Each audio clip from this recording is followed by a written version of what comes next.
Hello, and welcome to the This Happened Today in History podcast. I am your host, Mr. Miller. This podcast will cover a number of topics that happened on this date in history. Please visit the podcast webpage at thishappenedtoday.buzzsprout.com. There you can download the notes page, which will help you organize the information as well as develop your own ideas on how these events change the world around us. If you're interested in hearing more, please consider subscribing so you will not miss out on what happens tomorrow in history. Today is May 18th. In 1980, Mount St. Helens underwent a catastrophic and deadly eruption, triggering the largest landslide ever recorded. Earlier in the year, thousands of small earthquakes venting steam and growing bulge protruding 450 feet indicated that magma was rising in the volcano. Then, at 8:32 a.m. local time, 41 years ago, a 5.1 magnitude earthquake rocked the mountain, triggering the huge landslide and lateral blast that collapsed the volcano's northern face. Hot pressurized magma erupted and the ash plume reached a towering height of 80,000 feet before blanketing the surrounding region. The United States Geological Survey geologists described the destructive blast. It completely destroyed an area of 230 square miles in a matter of 5 to 9 minutes and essentially killed everything within that area. 57 people, including volcanologist David Johnston and photojournalist Reed Blackburn, were killed during the May 18, 1980 eruption of Mount St. Helens. The Johnston Ridge Observatory in Toutle, Washington, was named for the late volcanologist. As of May 10, 2021, while the observatory itself is closed with no firm opening date, the plaza area behind the building with an incredible view of the crater and volcano and blast zone is open.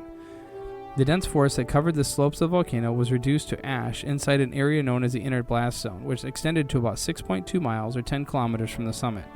Trees farther away from the inner blast zone were also damaged by the searing heat.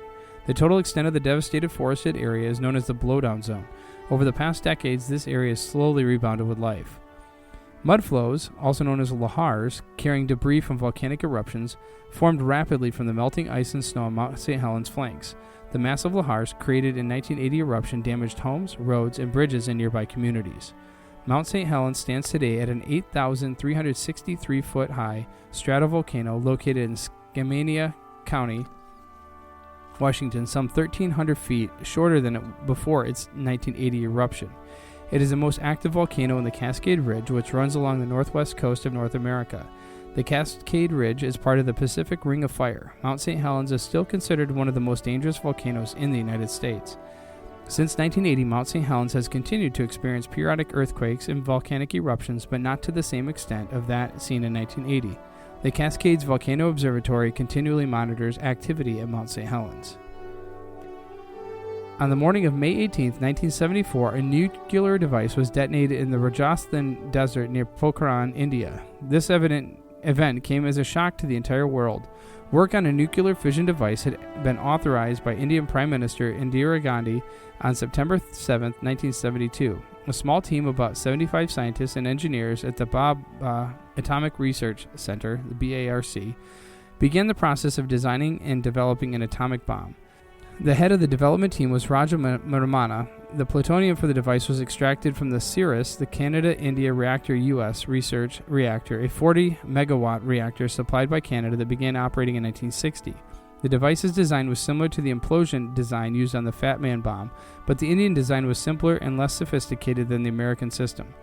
The underground test is often referred to as Smiling Buddha, and was not a deliverable weapon. The actual yield is subject to some debate.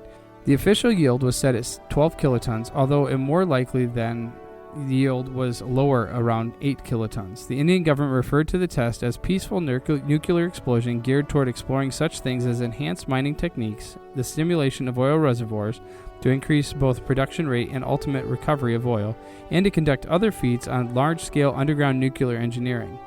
International reaction was negative, and Canada cut off virtually all nuclear assistance.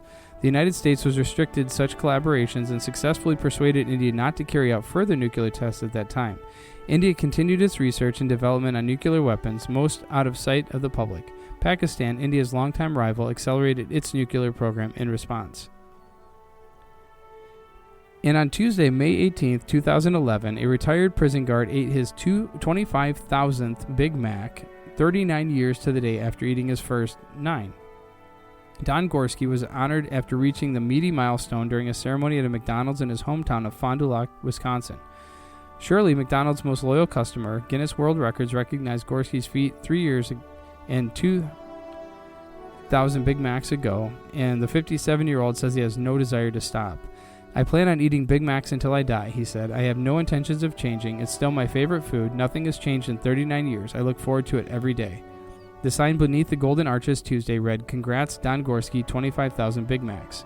Before he ate number 25,000, he showed dozens of onlookers many of the different styles of cartons he had collected over the years and other Big Mac-related stories. Before biting into the sandwich, he said, "It's been 7 years since 20,000. Same thing goes this year, folks. You can't have the carton, and it probably still takes 16 bites for me to finish a Big Mac." The crowd erupted into applause. Gorski, who appeared in the 2004 documentary Super Size Me, which examined the fast food industry, looks nothing like one might expect a fast food junkie. He's trim and walks regularly for exercise, and he attributes his build to being hyperactive. He said that he was recently given a clean bill of health and that his cholesterol is low. Gorski's obsession with the burger, 2 all-beef patties, special sauce, lettuce, cheese, pickles, and onions on a sesame seed bun, for those not familiar with the once ubiquitous ads, started May 17, 1972, when he bought 3 Big Macs to celebrate the purchase of a new car. He was hooked, and he went back to McDonald's twice more that day, eating 9 before they closed. He's only gone 8 days since without eating a Big Mac, and most days he eats 2. Among the reasons he skipped a day was to grant his mother a dying wish. His last Big Mac-less day was Thanksgiving of 2000, when he forgot to stock up and the store was closed for the holiday. Gorski says he loves numbers and counting things and was inspired to start counting his burgers because McDonald's noted how many hamburgers were served on their sign. You have been listening to the This Happened Today in History podcast. I thank you for listening, and I hope that you have enjoyed learning about historical events from the past. Thank you to the following websites for their information regarding today's topics: ThePeopleHistory.com, Mount St. Helens at earthsky.org, India becomes a nuclear power at atomicarchive.com, and United States man eats 25,000th Big Mac at NBCnews.com. The music used as the background track for this podcast is Americana, created by Kevin MacLeod on Incompetech.com. If you enjoyed this information and would like to hear more, please consider subscribing, as this will keep the historical events in your feed in the morning for each day. I hope you have a great day.